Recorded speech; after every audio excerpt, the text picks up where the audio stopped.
after these beautiful words of Frau Professor Harstetter, I think we should start with a jubilus. Yes. We have so good singers here in this house. Couldn't we have a jubilus? Byzantine resurrection. Yeah.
Thank you, Father. Thank you. We cannot speak about Amoris Laetitia without a jubilee, jubilus, because it is certainly the most joyful theme, the joy of love. The joy of love. And it's about the joy of love that this document is speaking. So I have 3 previous methodological remarks. I apologize if I'm a little bit tired, I admit, because the last days were very, very dense, but very joyful. And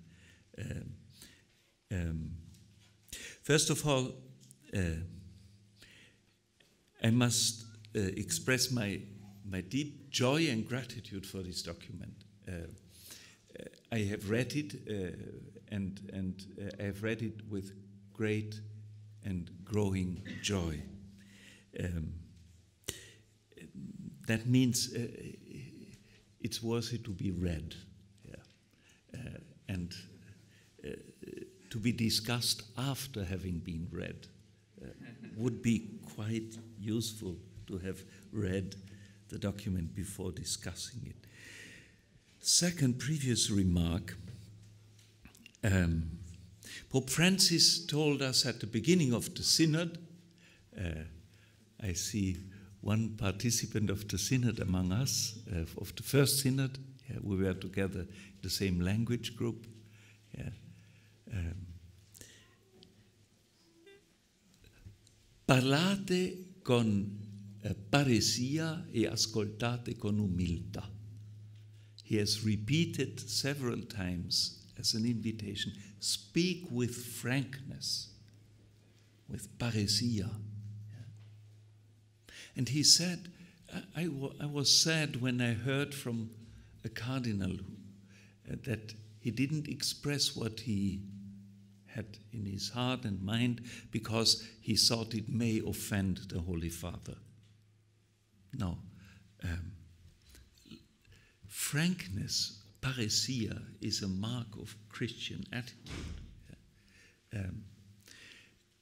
And therefore it is important among Christians, but especially in an academic institution, a Catholic academic institution, discussion is essential. It should be based on arguments, not only on emotions. Emotions are very important, we will see in the document, but it is so important. There is no forbidden question. There are sometimes stupid answers, but normally there are no stupid questions. So this document is a magisterial document, but it is not an encyclical, it's an exhortation. That's another magisterial level. It's not an encyclical, it's not a motu proprio, it's not a canonical writing, it's an exhortation, an apostolic exhortation. It's an exhortation of our Holy Father, and that means that we have to listen to it with what the dogmatic language calls religious cum affectu religioso, with religious readiness to submission, but not a refusal to discuss. And I think Pope Francis would be the last one to want us not to discuss what he proposes.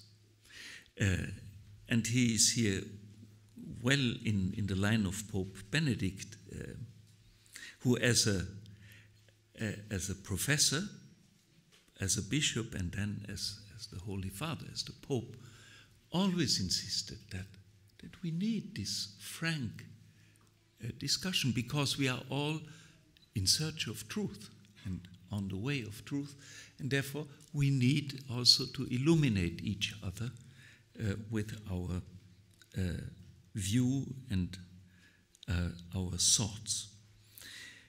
And the third point is, the third previous point is, I would suggest that we all read this text, putting into brackets the note 351.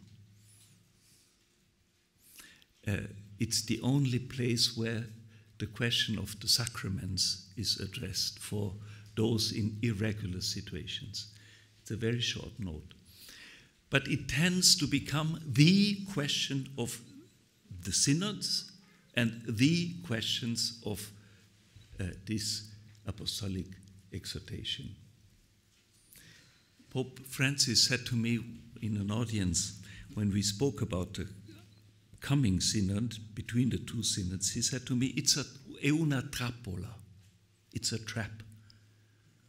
It's a trap because we focus on one point and forget to see the whole picture. So methodologically, I invite you to put this little footnote into brackets. It's only a footnote. And to see the document, to look and to listen to the document, to, so to say, the great vision, the great arch he is building in this apostolic exhortation. I had the privilege yesterday to present the document together with Cardinal Baldisseri and a couple, and there was an enormous interest. I had given at least 20 interviews after this public presentation, great interest throughout the world. But the interest very often is focused on note 351. Can they or can they not, ... As if this were the only question. Yeah. Anyhow, it's very difficult to overcome this narrowness, this trappola, this trap, and to open our mind and our heart to this document. I think, as a Grand Chancellor of this institute, which I love so much, which we all, I hope we all love so much, I think this has to be, at least till the next apostolic exhortation on marriage and family in some years, this has to be a part of the curriculum. It's evident. As Familiaris Consortio is part of the curriculum, as Humane Vitae is part of the curriculum, because it's part of the ongoing teaching of the Church on marriage and family. And I think an institute that's mainly devoted to the study of marriage and family, of course, must be open and interested and seriously interested into the magisterium of the Holy Father. Now, I'll try to give you some of my impressions. Of course, the text is long. Yeah, it's an apostolic exhortation of Latin American dimensions.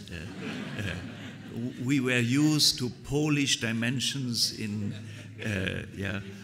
Poland is large, and but Latin America is larger. So, but Pope Francis, in the beginning, there are some humorous aspects in his writing. He knows that the text is long. Perciò non consiglio, I haven't got the English text yet. I have it on my iPad, but you were at the press conference yesterday, yes. I'm happy to see alumni of ITI being at the press conference yesterday. That's what you need. I can translate freely. Yeah. I do not give you the advice to have a rapid reading. I rather recommend, says Pope Francis, to read chapter by chapter. And I urge you to start with chapter 4. Astonishingly, everybody rushes to chapter 8, where the question is the crisis of marriage and family. They have not heard the lecture of Frau Professor Harstetter, focused only on the problems. Pope Francis, from the very beginning, invites us to focus on the good of marriage.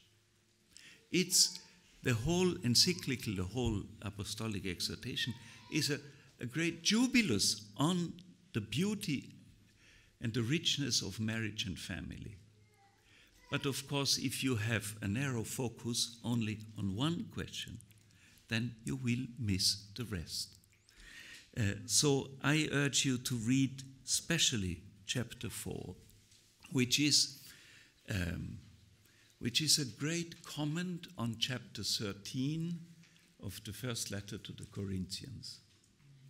Detailed comment, word by word, of this great hymn applied to the life of marriage and family. And it's so tasty, it's so rich, so close to life, and so encouraging. After having heard your talk, where is Michaela? Here she is. Yeah. I must say it was a perfect introduction to the document. As what you said about graduality is exactly what is the great line of step by step leading into the deepness, into the depth, into the full reality of marriage and family, of the sacramental life. And what you said about motivation. Pope Francis tries to show that we should not be discouraged by the failures, the many difficulties,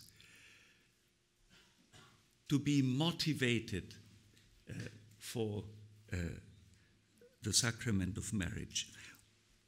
And motivation needs attraction from the good. As I will show, I think the whole document has a very Thomistic Grundlinie, red thread, yeah? Because the key of the document is that we can only be motivated for trusting love, marital love, and marriage and family, if we are motivated, if we believe, if we deeply believe that it is possible and that it is good.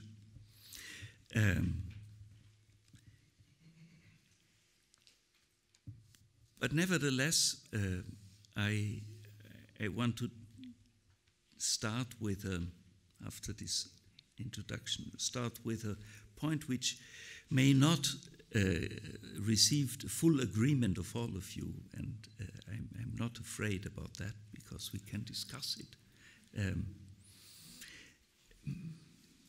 It's not a secret I come from a so-called broken family, a patchwork family.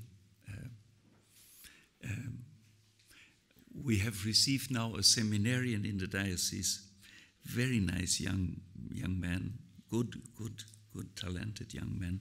He's the typical situation of many families today. My children, your children, our child. He is our child from two broken marriages. So he has half brothers of this side, half brothers of this side, and he's the one of a new marriage.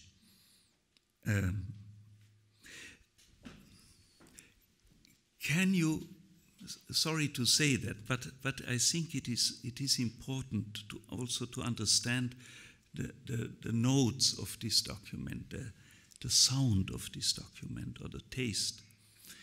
Can you understand that the church talk on marriage and family is sometimes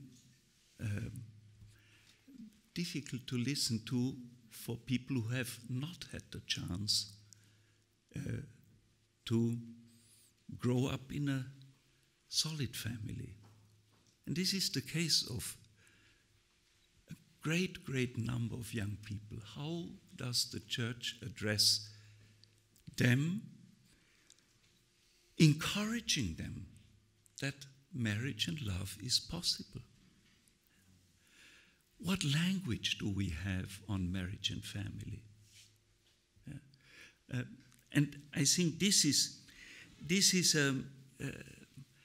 one of the deep motivations of Pope Francis is to help people who are in irregular situations or coming from irregular situations to be attracted by, let us say, the ideal of Catholic sacramental marriage.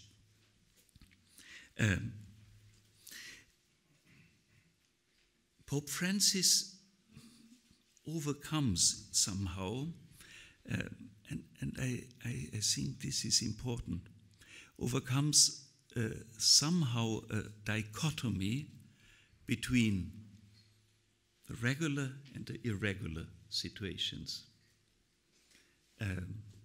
Because if you come from an irregular situation, you may have the impression there are the regulars and here are the irregulars. But the gospel is different. St. Paul says that, you know, the word in Romans 11:32, God has consigned all to disobedience, that he may have mercy on all.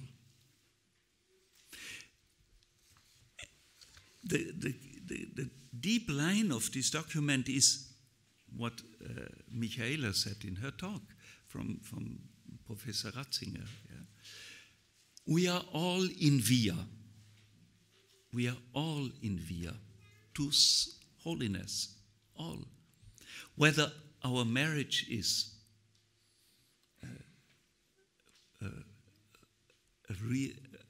realized and happy and, so to say, in order, or whether it is not in order. We are all on the way, on the journey. Even a marriage in which everything is going well is journeying.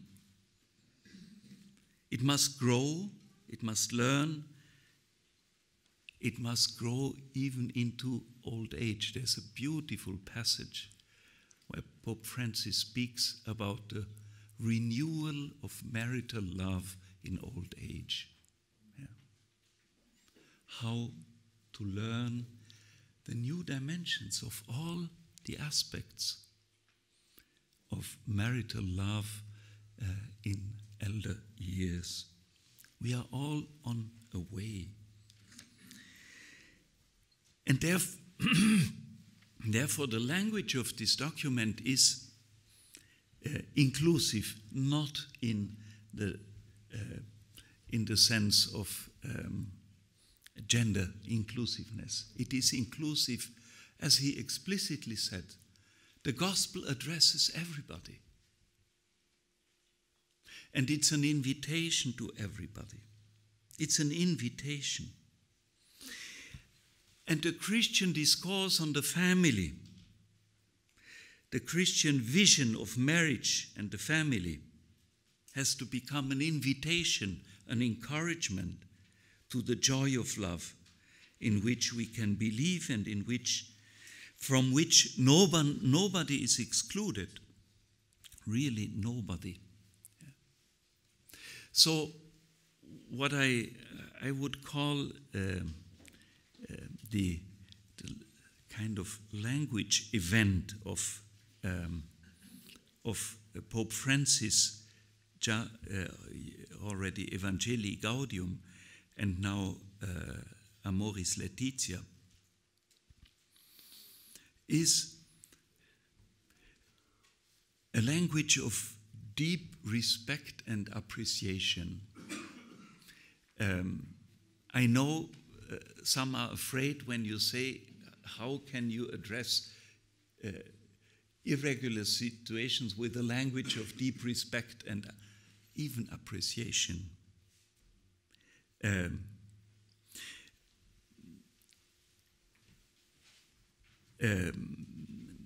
I know this language of inclusion in the sense of addressing everybody and inviting everybody troubles some people.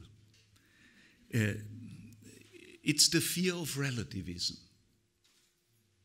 I know it from the synod discussions, the 2 synod meetings, the fear of relativism. Does it lead to relativism when you address people in irregular situation with a language of respect? But I think what already Pope Francis said in Evangelii Gaudium, it is not first of all to judge the situation, to put everybody in a category. First we meet people, we meet person. And for everybody, it applies what he said in Evangelii Gaudium. We must take off our shoes before the sacred ground of the other. It's the biblical image of Moses taking off his shoes for the sacred ground of God's presence. God's presence in every person. Take off the shoes before the sacred ground of the other. And this fundamental attitude runs throughout the whole exhortation, and it provides the most profound reason for the two other key words of the document, discernment and to accompany. And these words apply not only to the so-called irregular situations, but rather for all people, for every marriage. Discernment is a biblical term, but especially an Ignatian term. Pope Francis is really a Jesuit. I can say that as a Dominican, with deep respect. He is truly a Jesuit. In the spiritual exercises of St. Ignatius, the key question is to discern what is God's will in this my situation. And this openness we can observe in Pope Francis' own daily life. Yeah. This openness, this disponibility. Send me, I am ready. Disponibility for the for God's will now in my life, God's presence in my life. And we will see in chapter 8, famous chapter 8, how important this key word, discernment, becomes for the difficult situations of marriages. It does not mean permissiveness, it does not mean relativism. It means, first of all, conversion. Another word that Michaela has used, centered in her intervention. Conversion. And of course, Pope Francis refers, how can he do otherwise, to John chapter 8, the adultery woman. He does not relativize adultery. There's no trace of relativism. Jesus only points to all of us. Who of you is without sin, he may throw the first stone. It's not said that adultery is not adultery. It is only said we all need conversion. Let me quote a longer passage to give more his original sound. It's number 36 of Amoris Laetitia. 35. As Christians, against relativism, as Christians, we can hardly stop advocating marriage simply to avoid countering contemporary sensibilities, or out of desire to be fashionable, or a sense of helplessness in the face of human and moral failings. We cannot renounce to present the fullness of Christian sacramental marriage. We would be depriving the world of values that we can and must offer. It is true that there is no sense in simply decrying present day's evils, as if this could change things, nor is it helpful to try to impose rules by sheer authority. Not by sheer authority, by motivation. What we need is a more responsible and generous effort to present the reasons and motivations for choosing marriage and the family, and in this way to help man and woman better to respond to the grace that God offers them. I think it's exactly what Michaela said about the right understanding of graduality. I hope so. But then he adds the Christian vision of marriage and family has an unchanged force of attraction. He deeply believes that we must not fear to present marriage and family in the Christian vision. But he adds, we also need to be humble and realistic, and acknowledging that at times the way we present our Christian beliefs and treat other peoples has helped contribute to today's problematic situation. This self-critique is certainly healthy. Yeah? We have also proposed a far too abstract and almost artificial theological ideal of marriage, far removed from the concrete situations and practical possibilities of families così come sono, as they are. This excessive idealization, especially when we have failed to inspire trust in God's grace,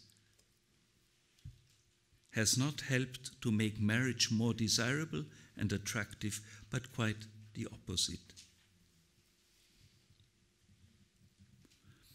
I think one background we never must forget reading the Apostolic Exhortation is that Pope Francis has had to do a lot with poor families. With poor families. And you can feel, there I have some beautiful quotes from his, you can feel the deep respect he has for the struggling of poor people to survive, to hold their families together, to help each other. And we can see it now with the refugees. What happens with the refugees? They look where they have relations, family members. There they try to go. To Sweden, I remember people at the railway station in Vienna. We want to go to Sweden. There I have a cousin. Where did my mother go with me as a baby and my elder brother, 2 years old, when she had to flee from at home in 1945? Where did she go? To the first place where parents were, near the border. Yeah. Of course, a family. Yeah. And you can feel through the whole document this deep sense of respect for the greatness of efforts of poor people living their family life. And it is perhaps good for us living in a wealthy society to be remembered what heroism families live throughout the world, and to address this with deep respect, with appreciation, with admiration.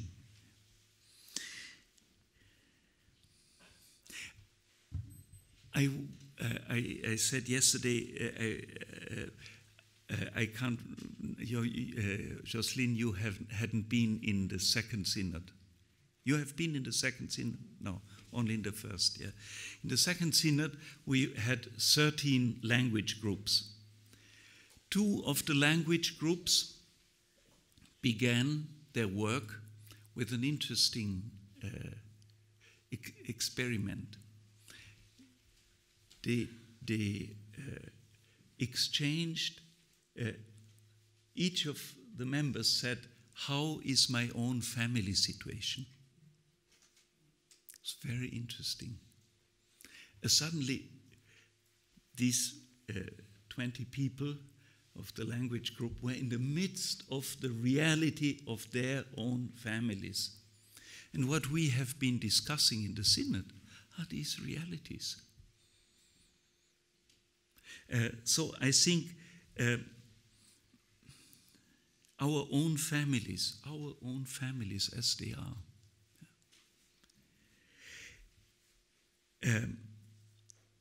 Pope Francis in number 37, we have long thought that simply by stressing doctrinal, bioethical, and moral issues without encouraging openness to grace, we were providing sufficient support to families, strengthening the marriage bond, and giving meaning to marital life. We find it difficult to present marriage more as a dynamic path to personal development and fulfillment than as a lifelong burden.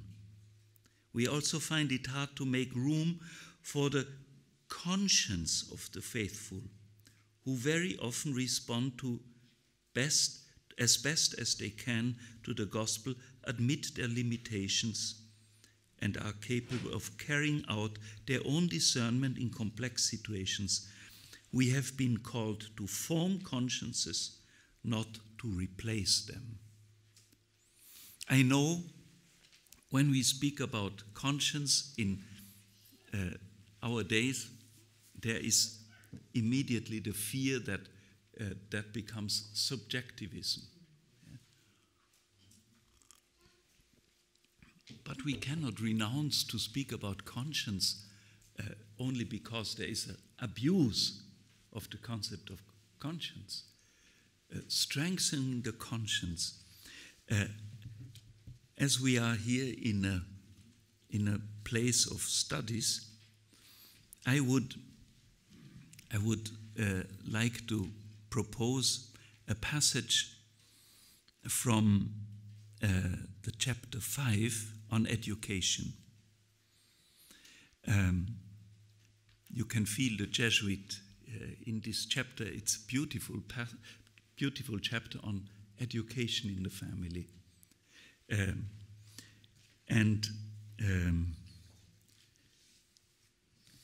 Where is this text? Sorry. No, here it is. There are two opposite dangers in education, he says. The danger of laissez-faire, anti-authoritarian education, or the danger of excessive vigilance.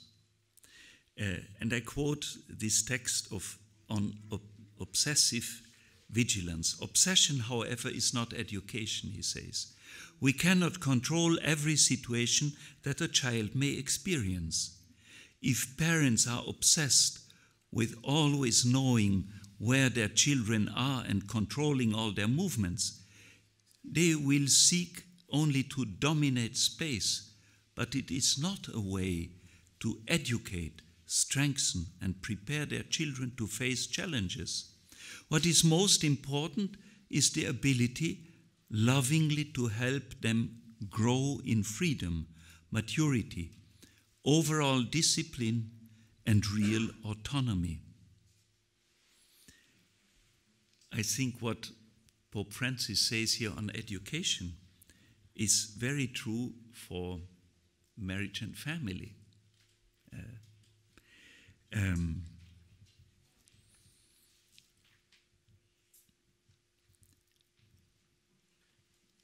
Pope Francis often returns to the issue of trust in the conscience of the faithful. I again quote what I have already quoted. We have been called to form consciences, not to replace them. The great question, obviously, is this: how do we form consciences? How do we arrive at what is the key concept of all this great document? The correct understanding of Pope Francis' intentions is the word personal discernment. That it may not be subjectivism, relativism, but real responsible discernment, personal discernment. Indeed, this must help to discern the will of God in the concrete situations of life. It is discernment that grants a person a mature character, and the Christian path should be of help in reaching this personal maturity, not forming automatons. How do you say automatons? Automaten. Robots. Not to form robots, extrinsically conditioned and remote controlled, but people who have matured in their friendship with Christ. And here I see a deep link between what Pope Benedict said from the very beginning of his pontificate, his first homily. Yeah. Christian life is not a catalogue of morals, but it's a living relation, a friendship with Jesus. Yeah. And if you read the chapter 9, Spirituality of Marriage, it's exactly that. That's the conclusion of the whole document, is friendship with Jesus within marital life and family. And he's very explicit that without the openness for the presence of God and the fellowship of Jesus, we cannot understand the meaning of sacramental marriage. It cannot be understood only by command, by giving discipline. Yeah. Therefore, the theme of growth is so important in the whole document, the theme of growth.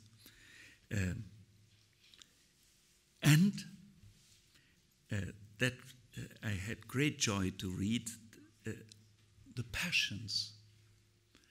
St. Thomas has focused very much on the passions for moral life. There is no moral life without a passionate life. In our modern world, in our puritanical world, passions have become something very negative. And in Catholic moral theology, except Professor Spindelböck, yeah, the passions have been taken out. In St. Thomas, they are essential because there is no virtuous life without passion. Yeah. Passion are the motor, they motivate, they give, as Pope Francis says, I have not this quote here in mind. He says that the passions allow to reach the full depth of our personal decisions, the decision to lifelong fidelity in marriage. Yeah, is not only a decision that is taken here or only by will. It must be taken by will, but it must be go through our entire life, passionate life.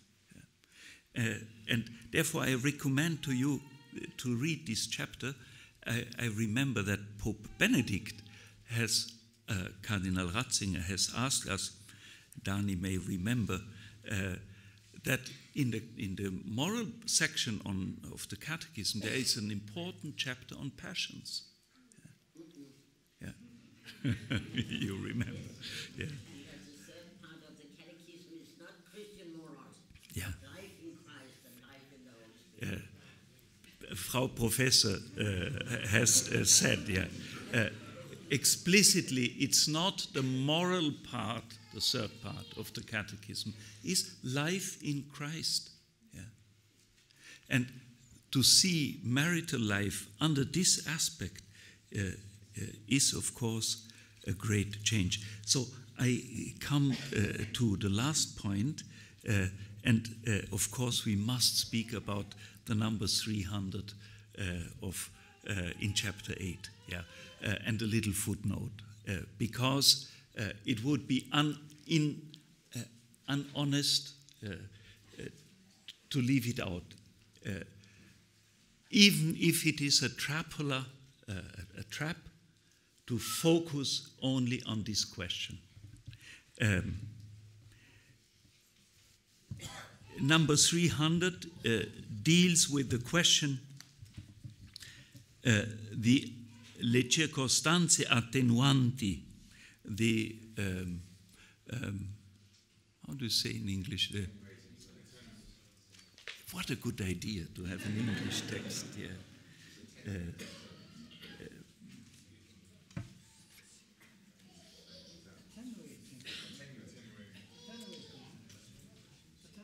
Attenuating circumstances. Attenuating circumstances. Yeah, exactly.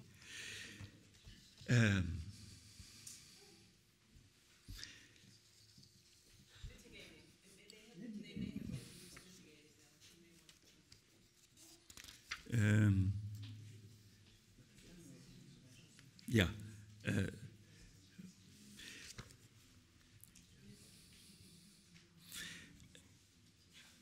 What is possible? Yeah.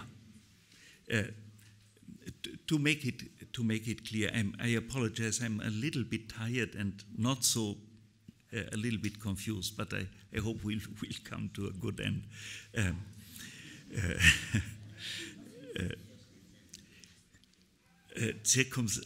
Attenuating circumstances. Thank you, Dani. Are we here off the record? Not really, not really. I was so happy when I read the document that very clearly Pope Francis said,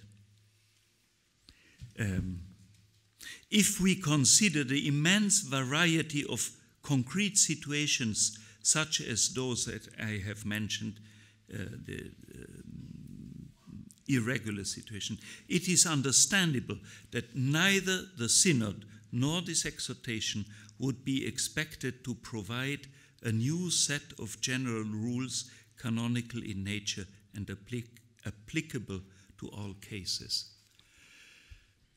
What is possible is simply a renewed encouragement to undertake a responsible personal and pastoral discernment of particular cases. What does this mean? I invite you, as we did in the Synod of last year, to join Familiaris Consortio. I urge you to study this in this institute. Yeah? I am personally convinced that there is a deep continuity between Pope Francis and St. John Paul II, between Familiaris Consortio, the understanding of graduality in Familiaris Consortio, as Michaela has shown, and as he treats the graduality passo per passo, step by step, approaching and fulfilling the full reality of sacramental marriage. And the number 84, famous number 84 of Familiaris Consortio, where St. John Paul speaks about the situation of new unions and their place in the church. Of course, Pope Francis insists very much on their inclusion into the life of the church, but he does not innovate compared to John Paul II. And I read what John Paul II said in Familiaris Consortio. Pastors must know that for the sake of truth, they are obliged to exercise careful discernment of situations. What does that mean? To exercise this discernment of careful discernment by the love of truth. Yeah, they are obliged. It's not just at your pleasure. It's an obligation for the shepherd to discern. And he gives 3 examples.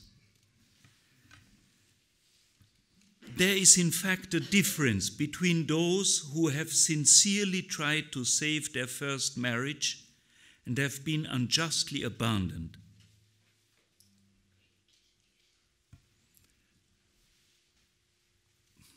I take the case of my mother. She was left with 4 children. She had to bring up 4 children, working. If she had remarried, she never did, and she consciously remained faithful to her sacramental marriage. But if she had found a partner who would have been ready to assume the education of 4 children, it's morally another situation than the second case Pope John Paul enumerates. The second case is someone who through his own grave fault has destroyed a canonical valid marriage. Forget the question of communion. It's only the question of discernment of moral situation. Somebody who has remarried. I had the case in a parish recently, some years ago. The head of the parish council, married with 4 children, abandons his wife, comes with a young lady, married civilly, and he was very angry with me when I said, "You cannot continue to be head of the parish council." And he wanted to go to communion. I said, "No."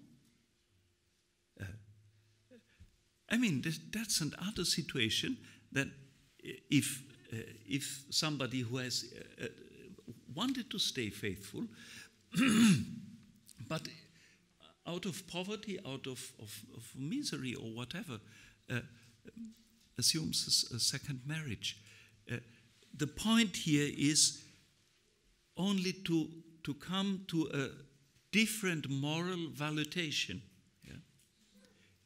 beside the question of the sacraments. And he gives a third case, Pope John Paul gives a third case. Finally, there are those who have entered into a second union for the sake of the children's upbringing. That's something similar to the first case. And who are sometimes subjectively certain in conscience, their personal conscience, that their previous and irreparably destroyed marriage had never been valid. I know cases like that. They were morally certain that the first marriage was invalid, but for concrete reasons it was not possible to come to an annulment. Our common cousin Janka was in this situation. We were absolutely certain that her husband's first marriage was invalid, but it was impossible to get annulment. So the moral situation of these 3 cases has to be considered. The pastors, for the sake of truth, are obliged to exercise careful discernment of situations. This has nothing to do with relativism. This is pastoral duty of everybody of us. And this is the same for lay people. You have to discern morally situations. Moral discernment is an essential part of a human and Christian life. Everybody has to discern. And the shepherd, the pastor, has a special responsibility to discern, not alone, but together with the concerned people. I come to an end there, sorry. And then Pope John Paul adds, together with the Synod, I earnestly call upon pastors and the whole community of the faithful to help the divorced and with solicitous care to make sure that they do not consider themselves as separated from the church. Some people were afraid because Pope Francis said this in his writing, but it's exactly the same as John Paul II. They should not consider themselves as separated from the church, for as baptized persons, they can and indeed must share in her life, in the church's life. They must share in her life. They should be encouraged to listen to the word of God, to attend the sacrifice of the Mass, to persevere in prayer, to contribute to works of charity and to community efforts in favor of justice, to bring up their children in the Christian faith, to cultivate the spirit and practice of penance, and thus implore day by day God's grace. Now, put this in relation to what Pope Francis says, that we cannot say in every case of irregular situation that they live in mortal sin.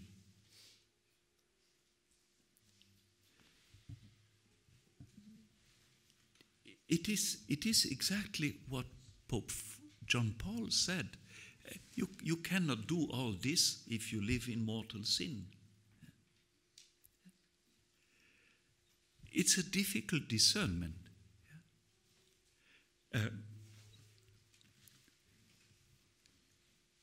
He adds, let the church pray for them, encourage them, and show herself a merciful mother, and thus sustain them in faith and hope.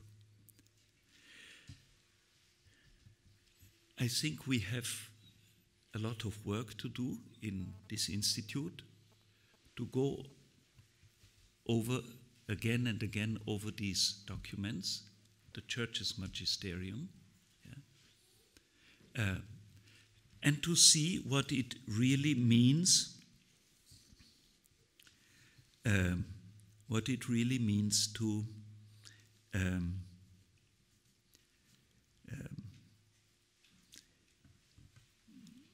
to deal with these many situations we have in our own families, in our own communities.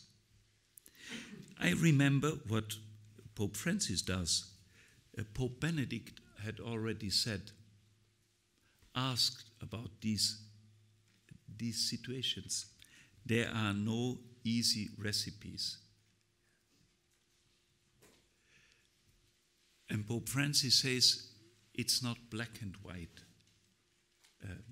Or there are situations that are black, yes, and he's very explicit. There are situations where you have clearly to say, this is an absolute no-go. He's very explicit about so-called gay marriage. Very explicit. It has been reported in the media as negatively reported in the media, that he's very clear and explicit about that.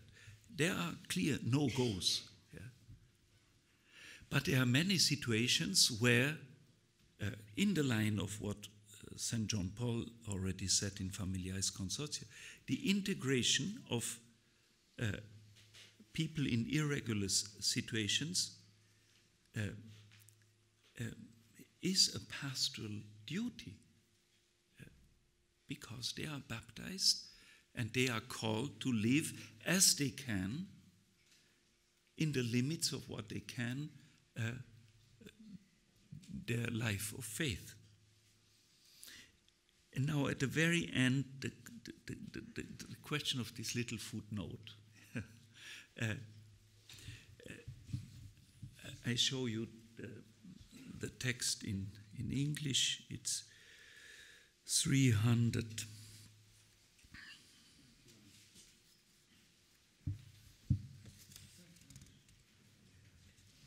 Yeah, 305, where Pope Francis says,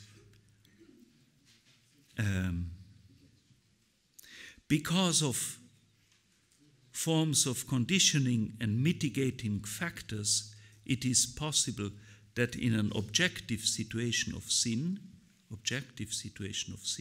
which may not be subjectively culpable or fully such, a person can be living in God's grace, can love and can also grow in the life of grace and charity while receiving the Church's help to this end. And here he has in the footnote only this little word: in certain cases, this can include the help of the sacraments. The help of the sacraments. Yeah. What does he mean with that? Why isn't he more explicit about it? Why has he put it into the footnote? I was asked yesterday by many journalists, there was one of the key questions, why a footnote about such an important question? Why only a footnote? Is it to hide? Is it to prevent critique from those who are nervous about such, possibly nervous about such words? I don't know. I haven't asked him why he has placed it in a footnote. There's one point very clear. Already Pope John Paul II has known in certain cases explicitly. And this is important for the understanding that I read you the text if I find him again. Sorry. I'm an old professor, lost in my papers. Where is it? Sorry. Has somebody stolen my paper? The paper of Pope John Paul? Here it is, sorry. You all know the famous exception Pope John Paul has explicitly said. However, the Church reaffirms her practice, which is based upon sacred scripture, of not admitting to Eucharistic communion divorced persons who have remarried. They are unable to be admitted thereto from the fact that their state and condition is life is objectively contradict that union of love between Christ and the Church, which is signified and effected by the Eucharist. Besides this, there's another special pastoral reason. If these people were admitted to Eucharist, the faithful would be led into error and confusion regarding the Church's teaching about the indissolubility of marriage. It's very clear. Yeah. But then he says, this means in practice that when, for serious reasons, such as, for example, the children's upbringing, a man and a woman can satisfy the obligation to separate, they take on themselves the duty to live in complete continence, that is, by abstinence from the acts proper to married couple, then they can practice the sacraments.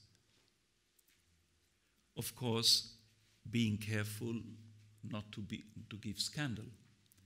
But Pope Francis has a little note on that, where he seems to observe that nonetheless they live a marital life, not with the sexual union, but they live together, they share their life, and publicly they are a couple. Yeah. So I think that careful discernment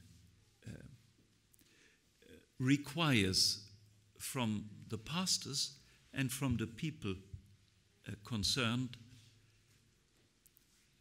a very delicate conscience.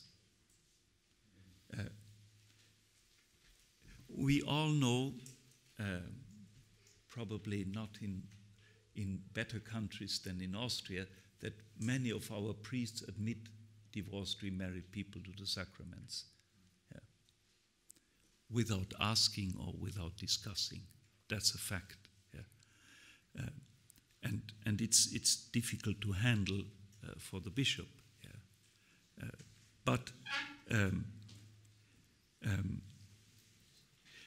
what I tried to do for Vienna, and I'm very happy that the Synod has taken up what we have discussed in the German circle, and the Holy Father has taken up in his document, in the number 300, is something different.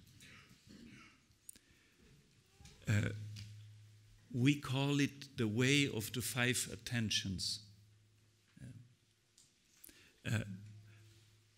We do not, I do not discuss the question of the sacramental communion or the access to the sacraments, but a pastoral way to follow divorced, remarried people and to see with them how they live, what Pope John Paul has said, how they can be integrated into the Church's life. And I just summarize rapidly the 5 attentions. The first question is not whether you can go to communion. The first question is, how did you treat your children? You have separated the parents, but the children are both your children. And the question we urge to ask the people in this situation is, did you burden your children with your marital conflict? Did you make your children a hostage of your conflict, damaging them for their whole life? I always say, when we are told the Church is so merciless with the divorced, remarried, and I ask, have you been merciful with your children? That's the first attention. The second attention is, how is the situation of the abandoned spouse? Our great cities are full of widows, of divorces. Some remarry, but many others remain alone, isolated, in difficult situations. Before speaking about the mercy of sacraments, we should speak about the mercy to the abandoned spouse. Men or women, both. Abandoned men. Ask our clochards, how do you say, the street people, our street men, about their situation. It's always the same story. Divorce, abandoning the apartment, and they end in the street with alcohol. Third attention is, how did you deal with the hatred and the conflict in your marriage? The hatred.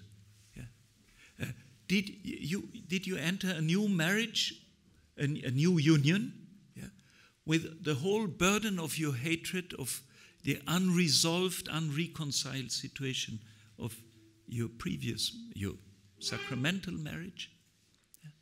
Has there been any attempt of your part and of both parts at least to reconcile, to not to live in hatred?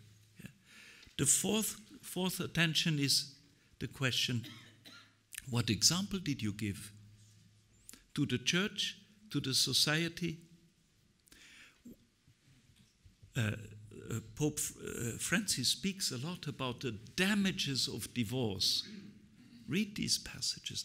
The grave social, human, economic damages of divorce. Yeah.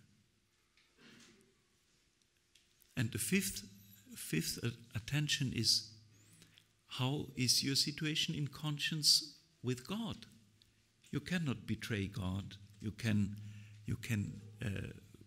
make fuss around with other people, but with God you cannot cheat. Yeah? How is your situation in conscience? Yeah? And it may be the situation Pope John Paul II addresses, that in conscience you are convinced that the first marriage was not valid. But what is your situation when you are conscious, in conscience, that you have broken a valid marriage? And I think with the attention to these 5 attentions, the question of the sacraments comes into another light. Yeah. It's not a reward because it is a serious exam of your own path, your own life. It is the way of conversion of which Michaela spoke before. Yeah? It's the way of conversion. So, sorry, I've been awfully long, but I urge the ITI to study this document, to discuss it, and there will be a big theological discussion, yeah? And it's good, it's necessary, and helpful, hopefully. Thank you.